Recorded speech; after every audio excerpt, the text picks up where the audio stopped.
Welcome back. Thanks for tuning into this week's episode of the Victory Podcast. I'm your host, Steve McGrath, and this week I'm pleased to bring you our conversation with Jay Fiedler. Now, I remember Jay as the quarterback for the Miami Dolphins. He replaced Dan Marino, was there from 2000 to 2004. But before that, he was just a kid in Oceanside, New York, growing up as a multi-sport athlete. He rewrote the record book at Dartmouth, and it took him 7 years of grinding through the NFL, trying to make a name for himself before he even had a chance to play with Miami. So Jay took the time to walk us through his entire journey, what he's done afterwards, being involved in sports camps, something that his family's done for a very long time. But before we get into that conversation, I need to remind you all that we are brought to you by Team Builder. And what Victory tries to do for the mental part of the game of football, Team Builder is doing in the weight room. They work with over 500 high school football programs nationwide, as well as the NFL. So whether you have a program, you just need a little bit of advice, go to the website, use the promo code VICTORY, and you can get a free gift. So check them out. But until then, here's our episode with Jay Fiedler.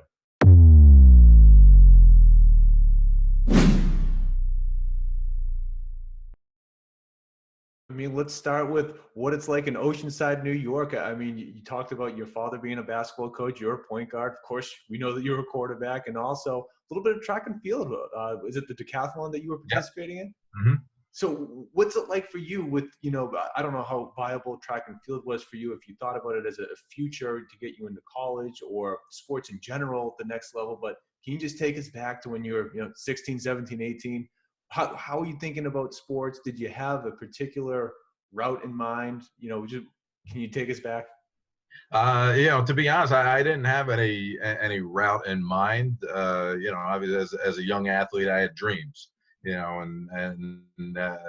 Growing up, I did every sport imaginable. I had an older brother who was into sports. My dad was a phys ed teacher and high school basketball coach, but he also, played some semi-pro football when he was in graduate school, and was interested in every sport out there. Before he was a basketball coach, he was a track and field coach for a few years, waiting for a New York City basketball job to open up for him. So I was exposed to everything imaginable, whether it be at home in Oceanside or in the summers. My dad owned the summer camp I grew up in, and I learned how to play tennis, and I learned how to do every other sport: softball, baseball, basketball, street hockey, you name it. I was out there doing it, and I just loved being active. And when it came down to the high school sports, obviously you have to narrow your focus a little bit, but I was still a multi-sport guy. I was a 3-season athlete. I played football in the fall, and as soon as football was over around this time of year, I would put the football down. I wouldn't pick it up for another 6 months. I'd pick up a basketball, and all winter long I was playing basketball, and then right at the end of basketball, jump right into track and field. Yeah. The successes that I had were more on the track and field side in high school.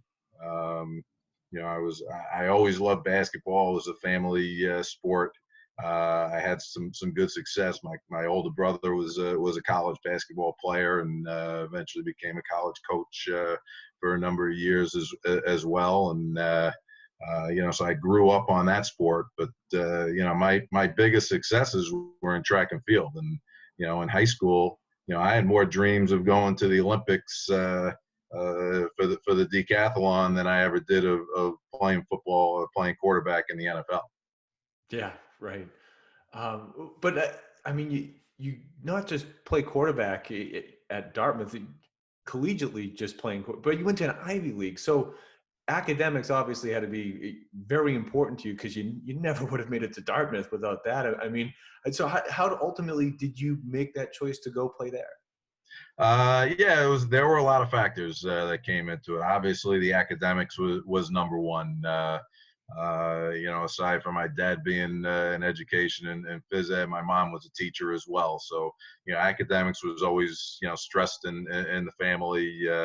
And I just always had that personality that, no matter what I was doing, I wanted to be the best at it and do the best. So whether it was in the classroom, whether it was on the field, I was always striving, to get that 100 on every test, to outwork and outplay my opponents on the ball field. So, then when it came to looking at colleges, there were a few factors that kind of went into play.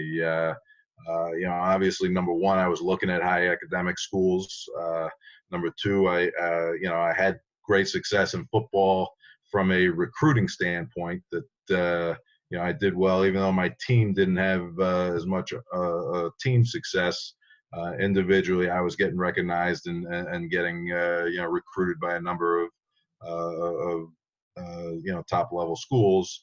Unfortunately, right before my senior year, I had a knee injury that tore my PCL, and played my senior season basically hobbling around. I had a big knee brace. I had my leg taped up.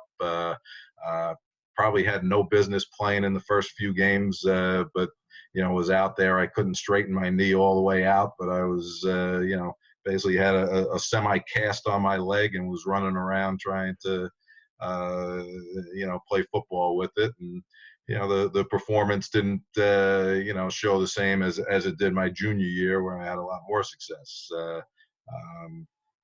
But then on the track and field side, I was a state champion in the pentathlon, competed in some national events.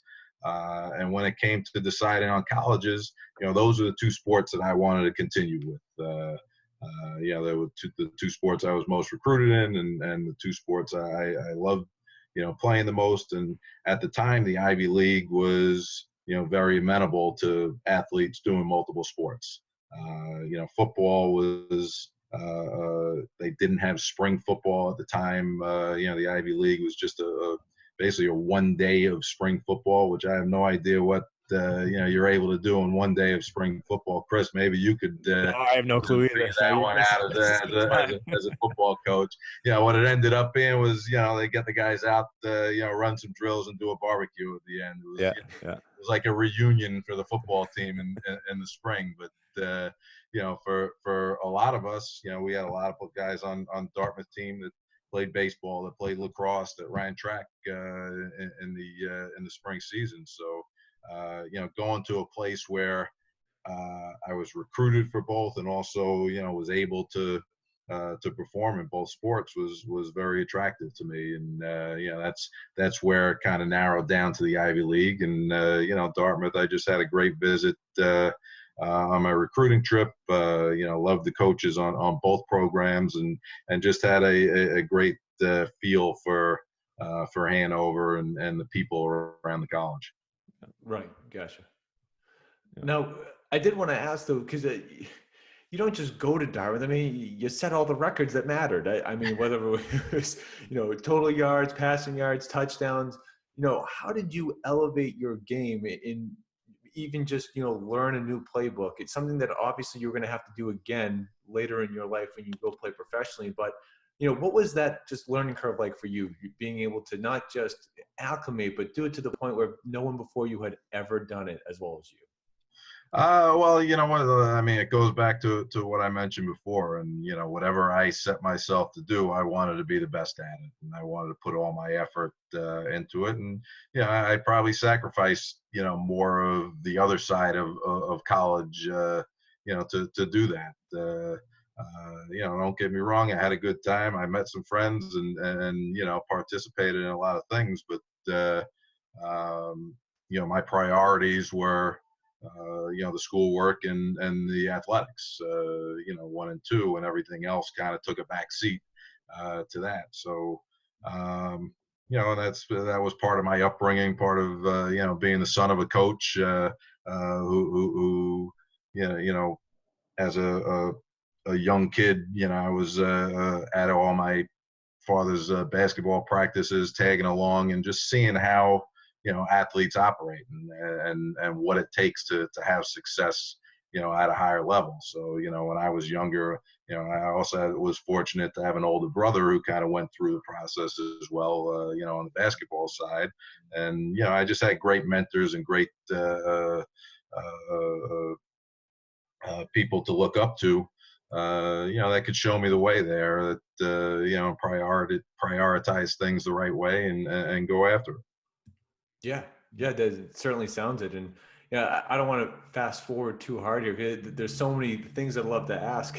But you know, so you set all those records, and like, at what point do you think the NFL is viable by the time you graduate Dartmouth, or is it still more of a dream? Because like you said, athletes always have those dreams, but at this point, are you like, do you think that you have a real shot? Like, do you just remember that time in your life before you ultimately signed with Philly? Yeah, I mean, I didn't have, going to Dartmouth, I didn't have, those dreams of, using Dartmouth as a stepping stone to get to the NFL. Football was basically the stepping stone to get into Dartmouth. And, I was on my way to an engineering science degree and, probably a career in the engineering field. And then my junior season, was really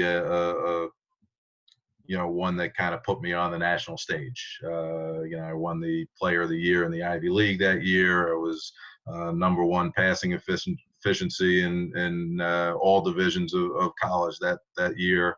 My stats were fantastic, and it started to get noticed by the scouts in the NFL. And my coaches, started letting me know that, hey, scouts are calling. They're interested in coming out and working out a little bit and watching practices. So it was really after my junior season at Dartmouth that I saw that the NFL could be more of a reality than a dream. Gotcha. Now, what was it like though? Because you do go undrafted, but you sign with Philly. How do you process getting that phone call that, hey, this is actually going to happen? But B, that the realization when it hits you, you're there. Randall Cunningham, Rodney Peter, the other quarterbacks. I mean, this is the big show. I know you've already talked about having that mentality of like, I got to be the best. So, but just now you're around men who have done it at a very high level. I mean, Randall Cunningham. I mean, how do you, as a newcomer, just walk in and be like, oh, this guy's now my peer? Right. Yeah. Well, look, it's a crazy transition to go from from any college, let alone an Ivy League school, up to the NFL, and just see the level across the board of athletic talent and football talent that's in the room and on the field, everywhere you go. Getting that call from the Eagles, I went through the draft, was hoping obviously to get picked up somewhere. And, by the time the 5th, 6th, 7th round comes around, you're talking with your agent. He's saying, what, I hope you don't get picked because, you'll have more choices of where you want to go. And, that's, ultimately what happened. I went undrafted, and immediately following the last pick of the draft, was getting 4 or 5 phone calls from different teams who wanted to bring me in as a undrafted free agent signing. So it came down to a few different teams, and looking at the rosters and looking at the coaching staffs, we decided that Philadelphia, was going to be the best opportunity for me. To earn that third string job. That was what I was, fighting for, my rookie year. Was just get on a roster, make the roster, make the team, and who knows what's going to happen after that. But yeah, I mean, I was in the locker room, obviously, with Randall Cunningham, Rodney Peete, 2 guys that I watched, play as a younger kid, and you're in that room and just amazed, every time Randall Cunningham's doing, one of his amazing athletic feats. Whether it was in practice or on the games. I was playing with Herschel Walker, who was an idol of mine growing up. I remember him back at Georgia, and reading the Sports Illustrated article about him doing all his push-ups and sit-ups, and it kind of motivated me. I was, watching football games, and every commercial was doing my sit-ups and push-ups, to be like Herschel Walker. And now I'm, handing the ball off or throwing him a pass. So, it was a great feeling to be around those guys, but you also have to have the attitude that you belong there, and Right. you're not just totally in amazement that you're a peer of them anymore. You have to act like that. And I saw pretty quickly that that I really felt that I had the talent and I had the knowledge to perform on that level. I just needed to get that opportunity, and was, as you know, that opportunity took a little while for me to get. No, and you alluded to it perfectly, because as we mentioned before we started here, I remember you as a Miami Dolphin. So when I was doing my research to see that, I believe it's in '95 you played for the Eagles, but then there's a couple of years gap before you pop back up with Minnesota. At this point in your life, you're an Ivy League educated man. You have a degree. You have as many options as you want out there. How hard is it to devote yourself to, hey, this is what I'm going to do. It doesn't matter to me that I'm no longer in the NFL. I'm going to chase this dream. And just walk us through those few years before, you're sending out tapes to everyone and Minnesota gives you a call back. Yeah, well, that's really what it came down to. And I played for 2 years, as you mentioned, in Philadelphia, and saw the business side of things pretty quickly when I was there. My rookie year, I was with Rich Kotite and the old ownership of the Philadelphia Eagles, and Jeff Lurie came in and bought the team that year. So there was a big transition going from my rookie year to my second year, full transition of front office staff, of coaching staff, of everything. So, now I wasn't, the guy that they picked. It was, I was just a leftover, free agent that made the team the year before that, none of the people in the building really cared for, and going through that second year, it was Jon Gruden was the offensive coordinator, and I remember when I actually made the team that year, Gruden basically told me in the quarterback room that him and the coaching staff really had a fight to keep me on the team, because the front office didn't want to waste a fourth round draft pick that they had picked a quarterback in the fourth round, and didn't want to cut him over a guy who was, left over from the year before.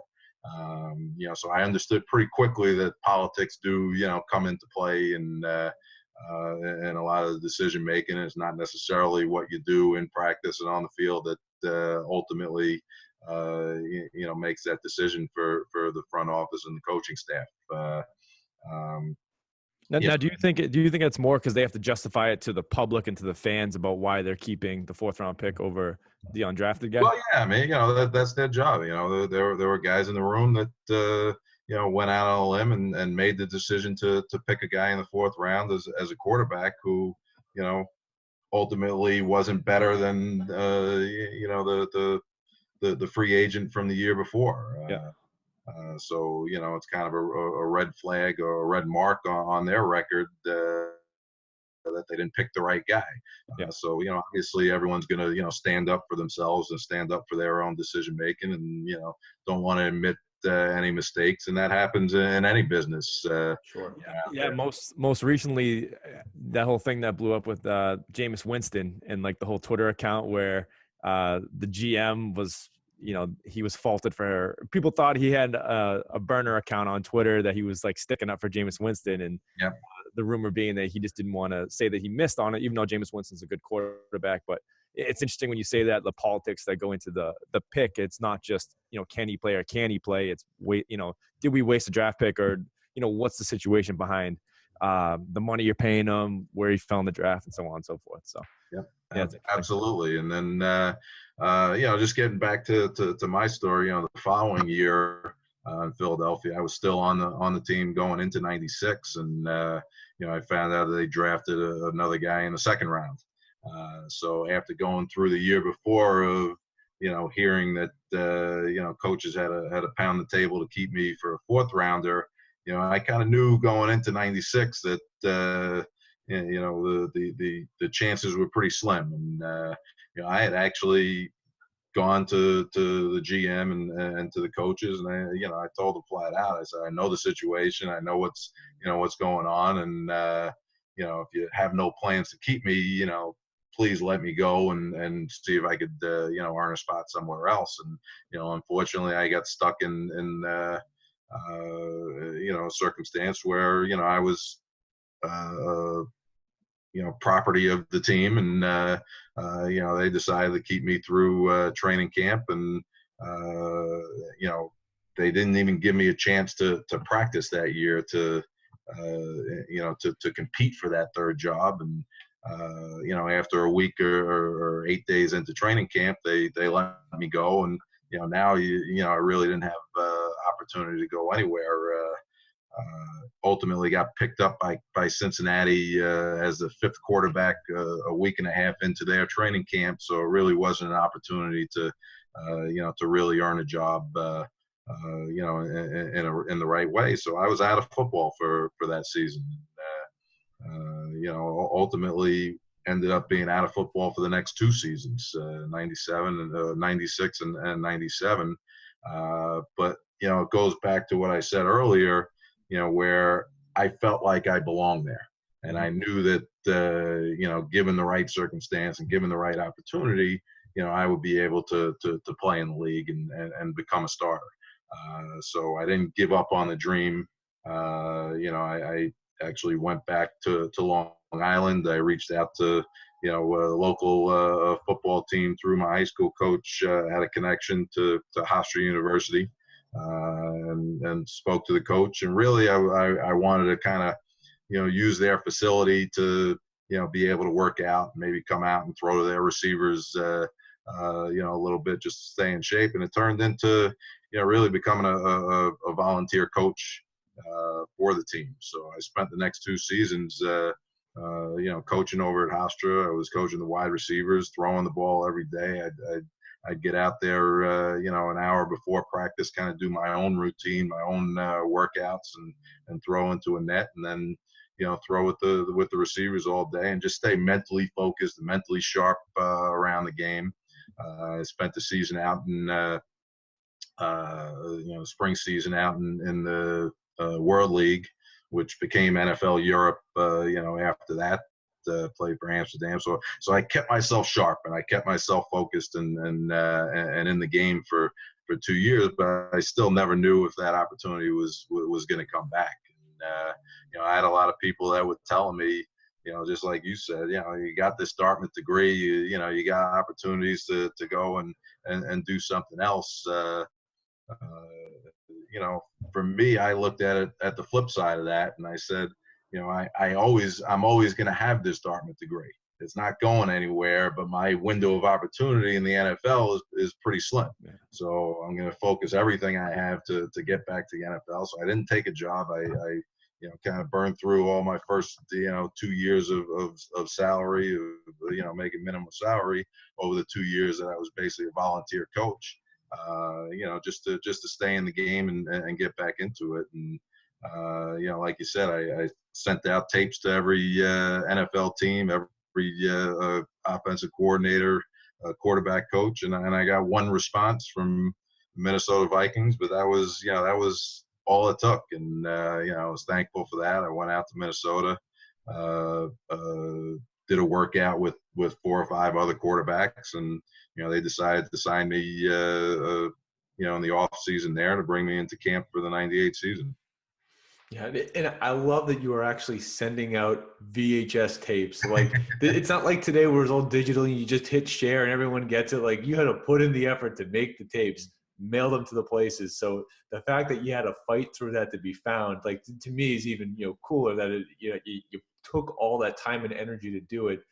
And so you get to Minnesota, and then the following year you get to Jacksonville, and you end that year on a 300-yard game. I mean, you have a chance to actually get out on the field and really show what you can do in a full game. And 300 yards. I mean, it definitely caught some attention now. But a couple things there. Just sort of, you've done Philly. You went through this fighting to be heard and get your another opportunity. How did you adjust to learning another playbook with Minnesota, learning another playbook with Jacksonville, and then ultimately having to hit reset again the following year? Obviously, you're a very smart guy, but just that capacity to just sort of forget terminology, learn new ones, different schemes, even if they were coaching you how to read the field differently. What was that obstacle like? Yeah, that's a difficult thing, and that's one of the toughest things for for guys to handle, whether it's going from one team to another or being on the same team and having new coaching staffs that come in, which you're seeing more often, nowadays in the NFL. There's a reason why the top teams have, continuity and coaching staffs, and the ones with the most long-term success are the ones that, had that continuity, all the way throughout from the top of the organization down. And learning a new playbook, new terminology, it takes time. And, like you said, it's kind of like learning a new language. You have to just, forget everything that you knew from before. And it's funny, you have to know the concepts, and you have to, be, cognizant of how a play gets developed, but spewing it out of your mouth becomes a different story. Where, I always say, and some of the quarterbacks that I mentor, today, that go through, some of those transitions, it's, you're really, learning a new playbook. You have to just throw out everything, terminology wise that you had before, and start from scratch. And, the minute that you start relating, well, this and this, playbook means this and the other playbook, in the back of your mind, you're still thinking about that, terminology the other way, instead of just, making a direct connection between a word or a term and right into a visual of what it means in your current playbook. And you just, and it just, it takes time, it takes work, it takes, just digging deep, into the playbook every night, every day, to ingrain it into your memory, and make it a habit, every time you go out and practice. So.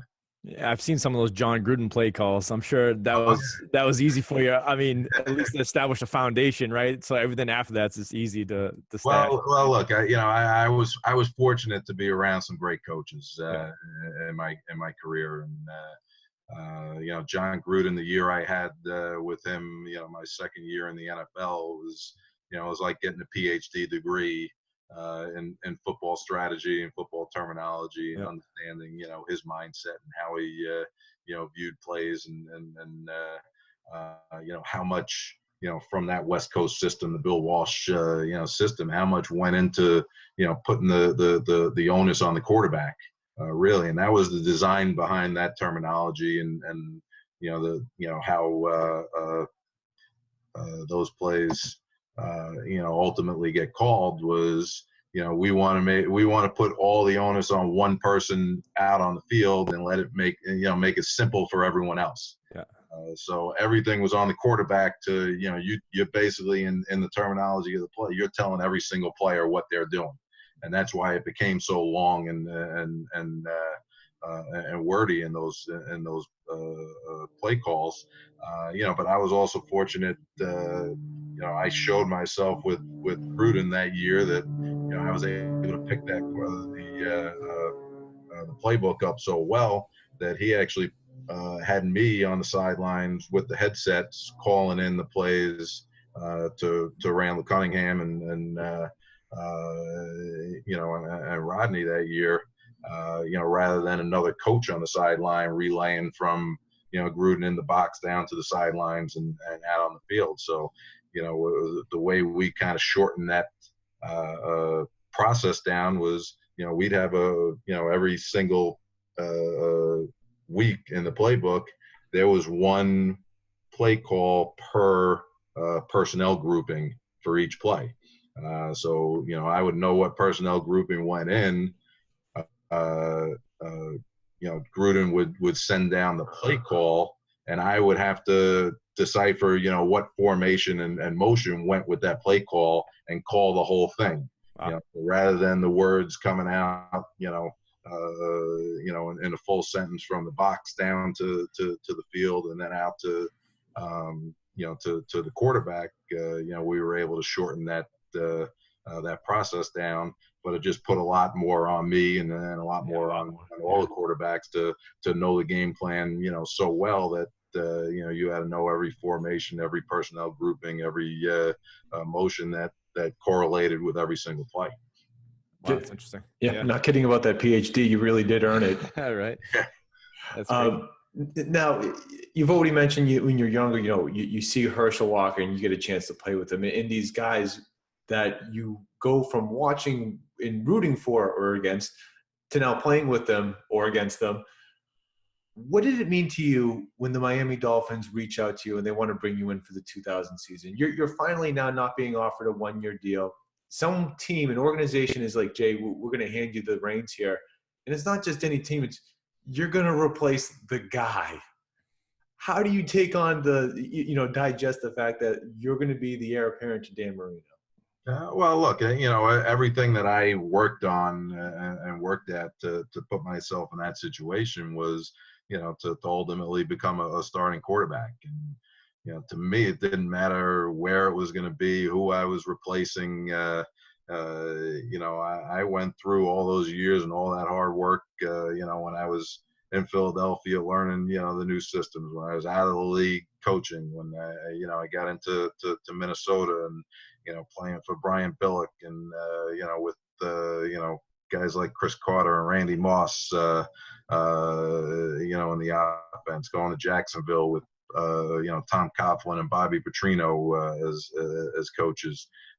You learn so much and you just absorb, so much and put yourself in a position, where I knew I could have success playing. To me, getting that opportunity, it wasn't about replacing Dan Marino. It was about my opportunity to go out and after 6 or 7 years of working towards that goal, earning a spot to become a starter in the league. And, I always said it didn't matter who I was replacing. It didn't matter if I was replacing, a guy that, was the worst quarterback in the league and coming into a situation. If you don't go out there and win games and prove yourself in the locker room, the guy before you doesn't matter one bit. You're not going to have that success. So, to me, I was able to keep perspective and keep focus on, what I needed to do to win games. I wasn't going to go in there and become Dan Marino and become, the Dan 2.0. I was going to go in and win games the way that I knew how. And that was, really with a little bit more versatility than Dan brought of being able to, use my legs and use my athleticism to integrate into an offense and, win games that way, rather than be the pocket passer, who just threw the ball all over the place, like Dan. Yep. And now Dolphins fans are still trying to find a Jay Fiedler replacement because you are still the last Miami Dolphin quarterback to win a playoff game. And I mean, the 3 great years right out of the gate, 11 win, 10-win seasons. What was it about that team, or is it really just you finally having that opportunity to week in, week out, be the sort of the commander on offense, because just that team sort of hit the ground running. And I mean, there's talent everywhere in offense and defense, but did you have just any sort of feeling about what was maybe special about that team of guys? They were able to have that level of success. Well, we had, like you said, great talent, first and foremost, but, we had a great locker room. We had great leaders in that room. And, guys like Zach Thomas and Jason Taylor on the defensive side. You bring in, later on guys like Junior Seau, Sam Madison, Pat Surtain. These are guys that, not only did it on the field, but also, were leaders off the field and great examples. And we competed every single day. Those practices were,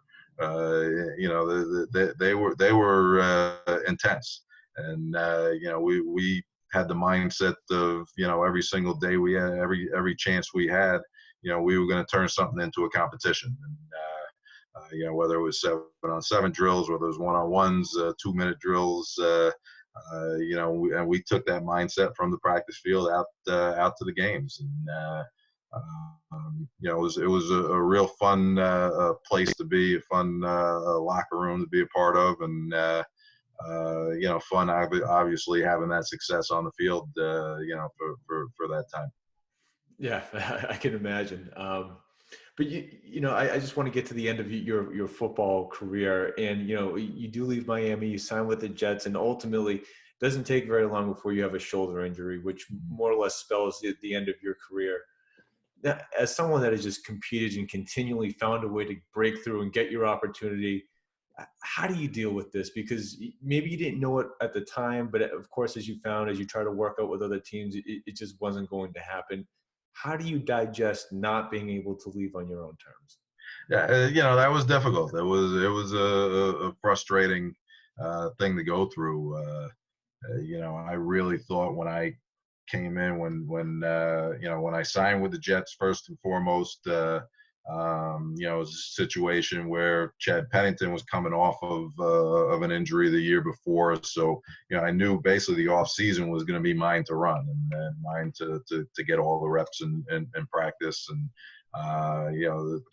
they had a new offensive coordinator that year, so Chad was learning a new offense as well as myself. And I thought I really had great command of what was going on. I thought the offense really suited me well, for my strengths, going into it. So when the opportunity came in the third game of the season and Chad went down and I was coming in, I thought it was my turn to kind of take the team over and, be the starting quarterback of my hometown team that I grew up, rooting for. And, I was excited, as excited as all my, friends and family, back, back home. And, unfortunately 8-10 plays later, I had the injury and came off the field and, didn't know, quite how bad the injury was, and even, after consulting with doctors, there was, the chance you might come back, the chance that, you might not. And, my focus originally was to try and rehab the shoulder and get back onto the field that season. Went through that process. That didn't work out for me. Ended up getting the surgery on the shoulder.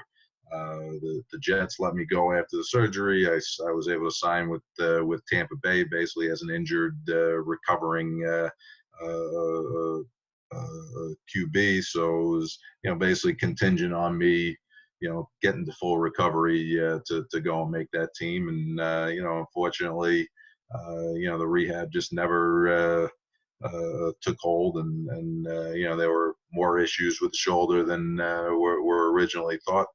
And I was only able to get back to about 60-70% of arm strength.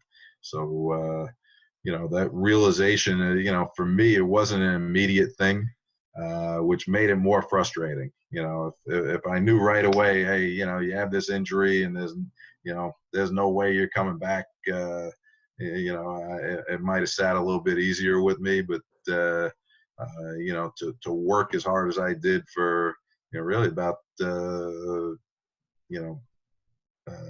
10, 12 months, to work back through 2 surgeries and a whole host of rehab. And you feel like everything's climbing to get back to 100%, and then you just hit that plateau and you can't get above that plateau.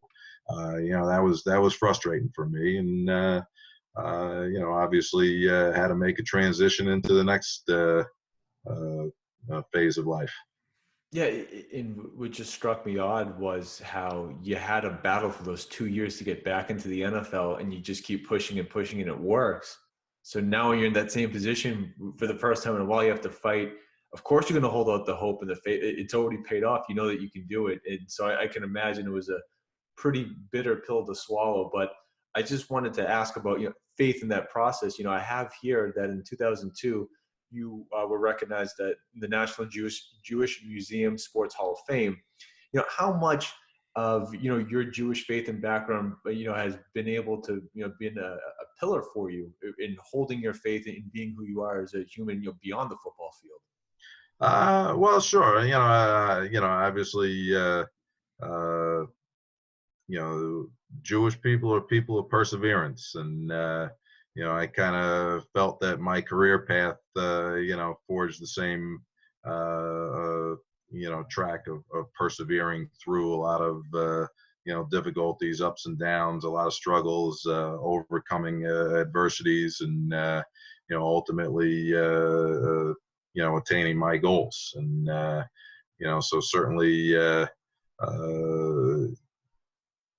being able to relate to, to my heritage and religion, was a way to, basically see, that track and see that path, and have faith that, the right things are going to happen if, you just outlast everyone, and focus on, bettering yourself every single day. Got it. Well, I did want to end with, what you ultimately transitioned to, and not that there haven't been other things that you've been, working on, but, just the sports academy, something that your family's done for a very long time. It's something I know that you do now on top of the other sports camps and training that you do. So do you want to just talk about, what that's been like, taking the reins of that and focusing your time and energy there? Yeah, no, absolutely. Throughout my career, I kind of always, thought that I might get into the coaching world. That was the thought process as I was playing, and then, going through that struggle of rehabbing and getting to the ultimate transition. I kind of wanted to take a step back and not, go right into a field that was going to, have me bounce around from city to city and team to team, like I did through my playing career. I wanted to kind of get a little bit more grounded, and, the opportunity came to get into the family business. And, I kind of mentioned it earlier in the interview that, I grew up, going to summer camp, and a lot of my athletic pursuits and training, happened there, and, becoming a multi-sport athlete, and, having that background to do things. So, getting into the camp industry and the camp business, with my family, with my brother, and we kind of took, the model of, what we had grown up with as a traditional, summer sleepaway camp, and taking our backgrounds in sports, and, my background with football, and my relationships with a lot of people, and my brother's background in basketball, and his relationships through, playing and coaching and that, and, basically transitioning our camp business into, what we think is a pretty unique place for kids to go, and, where we combine basically a traditional summer camp atmosphere where kids can have fun and enjoy a wide variety of activities, but also, get a top level sports training. So we bring in instructors that are high level instructors that have, played at the pro level, that have coached at the pro level, to work with our campers and in our different sports academies, whether it's football or basketball. Last year we had Charles Oakley that came in and did our basketball program. In baseball, we've had Leo Mazzoni, who's the Atlanta Braves pitching coach, who's been coming for the last 4 or 5 years to work in our baseball academy. And soccer, we have coaches from Manchester United, youth development programs. Sports broadcasting, we have a great broadcasting program with Kenny Albert, Steve Levy, Adam Schefter have all been up at the camp and working with our campers, and teaching them and showing them the right way, and letting them enjoy a great time. So Very the cool. Sports Academy at Brookwood Camp is where I can get my coaching outlet and fix in every summer, and I love it. I love working with the kids and seeing their development, and watching them grow over the course of the summer, and a lot of them year after year. And I'm sure you guys have a website where people can find you. Absolutely. It's brookwoodcamps.com. So BROOKWOODCAMPS.com. I could actually. There it is. Go. Love it. We'll make Yep. sure that we have that on our website. Well, Jay, we have this little thing called the gauntlet. It's what we end on. I just have a couple quick hitter questions. That's right, baby. Strap it up one more time. I got to know, looking back at it all, what's your favorite football memory?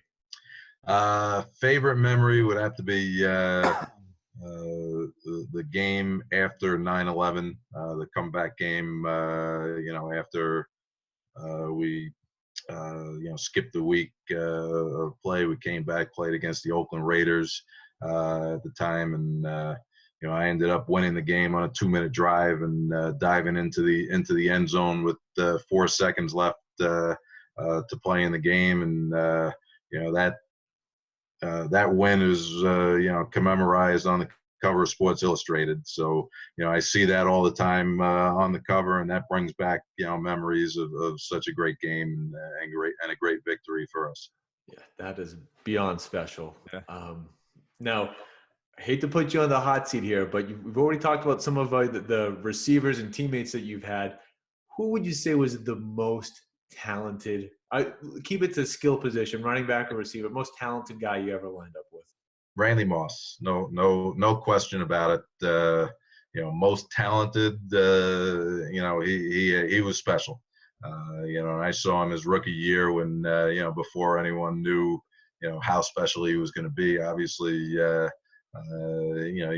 knew a lot coming out of college, but he was able to show it on the practice field. I mean, his speed, size, ability to adjust in the air and body control, his hands, athletically, one of the best I've seen. And if you ever seen him play basketball, he was a pretty special athlete in that too. Very few people can take their last name and turn it into a verb, as he has.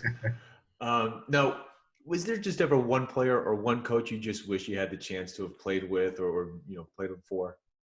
I would say Bill Walsh, would be the one. And really, that goes back to my background with Jon Gruden and learning from him, and to kind of get the godfather of the West Coast system, and just the success he's had, and all the people, all the coaches that I've been around that have worked with him, look up to Bill Walsh as the greatest motivator and inspirator that they've been around. So he would probably be my number one based on my background and what I've seen and heard.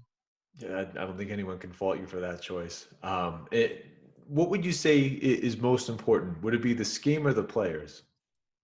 Well, the players number one. And it's funny. I mean, I've learned so many different ways from different coaches, and like I said, when I was in Philadelphia with Gruden, the scheme was real important, but it was also kind of setting up situations where you can create an advantage with the scheme, to ultimately find where your best player is going to go up against not necessarily their best player, but you try and scheme it so you could get him against their second or third best cover guy, and find those those areas to create mismatches.